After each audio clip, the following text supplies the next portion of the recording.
जैसा कि आप जानते हैं आज बफलो डे है और सबसे बड़ा अलमिया ये है कि हम आज तक इन 75 सालों में बफलो की स्लॉटरिंग नहीं रोक सके हैं। मादा दूध देने वाले ड्राई एनिमल्स बेतहाशा स्लॉटर हो रहे हैं, उनके डे ओल्ड कटड़े कटड़ियाँ स्लॉटर हो रहे हैं। ये फूड सिक्योरिटी का मामला है।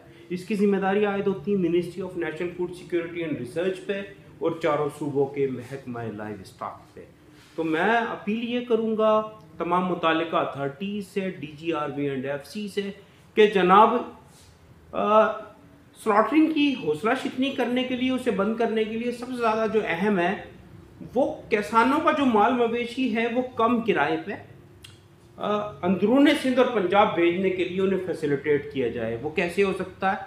माजी में नसीम सादिक साहब से तय हुआ था कि महकमा live stock Punjab Pakistan railway को सब्सिडाइज करेगा जब और कम किराए पे माल मवेशी वापस अपनी ज़मीनों में पहुंच सकेगा। इससे क्या होगा कि हमारी कीमती भैंस की जान बचेगी जो कि आज 6 लाख रुपए की हो चुकी है और इंडिया में आज भी भैंस 75,000 रुपए की है। तो मैं आपसे अपील करूंगा फौरी नोटिस लेते हुए पाकिस्तान रेलवे की हर गाड़ी के अंदर बोगियां लगाई की जाएं जिसमें माल मवेशी और जा सके और कीमती फर्टिलाइजर जो कि ऑर्गेनिक फर्टिलाइजर हम चूँकि बायोगैस प्लांट लगाने जा रहे हैं।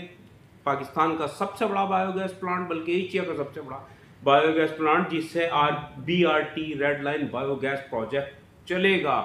सस्ता सफ़र मुहैया होगा और ऑर्गेनिक फर्टिलाइजर कीमती खाद मैसर होगी ज़मीनों के लिए, जिससे वतन अजीज़ की ज़मीनें लहलहाएंगी। तो अपील करता हूँ फौरी तौर पे नोटिस लें और मवेशियों की, हमारी कीमती भैंस की जान बचाने के लिए आपका कलम हिलेगा और नस्लें आपको दुआएं देंगी। जज़ाकल्लाह।